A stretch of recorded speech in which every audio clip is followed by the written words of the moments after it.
Nós estamos no segundo dia da semana que mudou a história do mundo para sempre. Diz o texto bíblico que nesse segundo dia, Jesus saiu de Betânia, foi novamente para Jerusalém e ele foi diretamente para o templo de Jerusalém.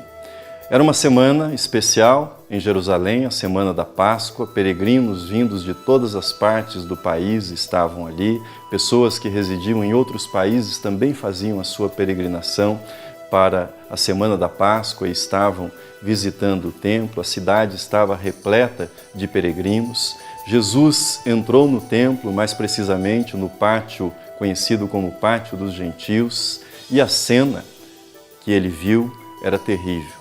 Peregrinos que haviam vindo a Jerusalém para adorar tinham que passar pelo comércio que se instalara no templo.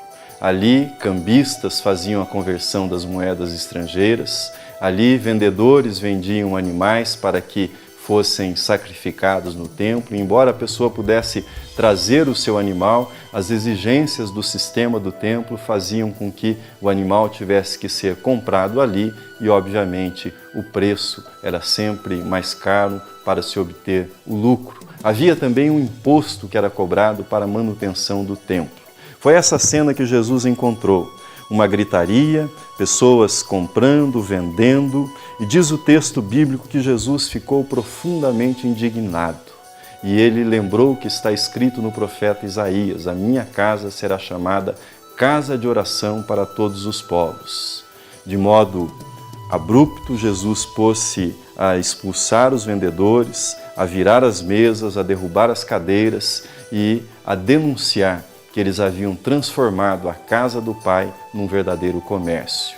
Os peregrinos que iam para Jerusalém, iam para lá para adorar, passavam por uma espécie de 25 de março, em época de Natal, ou seja, era um comércio total estabelecido dentro do templo em Jerusalém. A atitude de Jesus foi radical em relação a isso. Isso nos faz pensar no seguinte detalhe: como os sacerdotes, como os escribas, pessoas que eram versadas na lei, assim como os fariseus, como eles permitiram que todo esse comércio se estabelecesse no templo, como foi possível esse tipo de desvirtuamento. Jesus, ao anunciar o que estava escrito no profeta Isaías, a minha casa será chamada de casa de oração para todos os povos, Jesus nos mostra a necessidade de que o templo, o culto, o sistema de culto esteja centralizado na palavra de Deus. Permita-me compartilhar com você uma história que vai ajudar a esclarecer isso que eu estou mencionando. Uma igreja surgida nos Estados Unidos na década de 60, início dos anos 70, destacou-se, tornou-se a igreja da moda. De fato, era uma igreja importantíssima, foi pioneira, por exemplo, na integração racial. Ali naquela igreja reuniam-se brancos e negros. Foi uma igreja importantíssima também na recuperação de pessoas viciadas em drogas. Foi uma igreja muito importante também porque realizava um enorme trabalho assistencial. A igreja cresceu muito, granjeou a simpatia da nação. Os contribuintes desta igreja, dentre os contribuintes estavam alguns dos homens mais ricos dos Estados Unidos. Conseguiu também obter a influência de pessoas que ocupavam posições políticas importantes, por exemplo, uma carta de recomendação do vice-presidente dos Estados Unidos à época, também uma carta da esposa do presidente Jimmy Carter, e tornou-se o espaço daquela igreja pequeno para todas as atividades que ela realizava. Então, o seu pastor resolveu adquirir uma propriedade maior e assim o fez. Na verdade, adquiriu uma fazenda. Mas, alguns anos depois, mais precisamente em 1978, o mundo assistia atônito ao maior suicídio coletivo da história. 913 pessoas morreram naquela fazenda. Aqueles que ingeriram veneno morreram em decorrência do veneno, aqueles que se recusaram a fazê-lo foram executados pelos guardas. O panorama era este: 900 pessoas, dentre elas cerca de 200 crianças haviam sido vítimas daquele ato horroroso.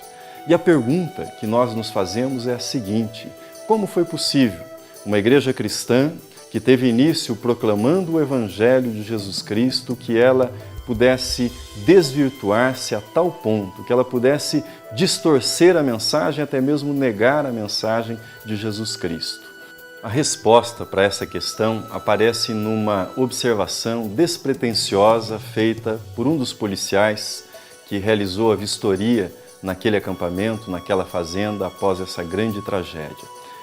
Este policial observou que nenhuma Bíblia foi encontrada naquele acampamento, nenhuma Bíblia foi encontrada naquela propriedade. E aí está a chave para a pergunta que nós fizemos. Aí está exatamente a resposta que nós estávamos procurando. Se a palavra de Deus for removida da religião, se a palavra de Deus for removida de uma igreja, esta religião, esta igreja estará livre para descer às regiões mais profundas da perversão. E foi isso que aconteceu nessa tragédia. A palavra de Deus foi removida do centro da vida daquela igreja e apenas a palavra humana ficou no lugar. Há um versículo no Evangelho de Mateus, no qual Jesus diz a respeito de si mesmo: aqui está quem é maior que o templo. Aqui está quem é maior que o templo. Stanley Jones, missionário metodista, costumava dizer que este versículo deveria estar à frente de cada igreja cristã espalhada por toda a face da terra. Este versículo deveria estar na entrada de cada igreja. Aqui está aquele que é maior do que o templo.